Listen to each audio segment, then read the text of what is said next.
In today's video, I'll show you how to use the color picker in Canva. And guys, just before we jump into the video, do consider checking out the links in the description of this one. We've got tons of helpful resources for you to check out. Alright, so here we are on Canva. We've got this stunning picture over here, and we want to fiddle around with the eyedropper tool here. So this is very simple. All we need to do is click on our image, and it's going to bring up this menu here, and then we need to pick on color, and now we're going to click on add a new color, and then we're just going to click on pick a color, and this will be our eyedropper tool. And here we can just select any color and watch as it removes pretty much anything that is not that color.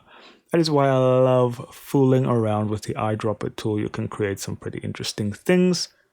So we can undo that, and let's use the eyedropper and pick a different color here. So let's pick the green here, and voila. So yeah, you can make some pretty interesting and unique color changes here. But that is it for me, guys. Do go and experiment, have some fun, try some new things. Don't forget to like and subscribe. Don't forget to check the links in the description of this video. And as always, I'll see you in the next one.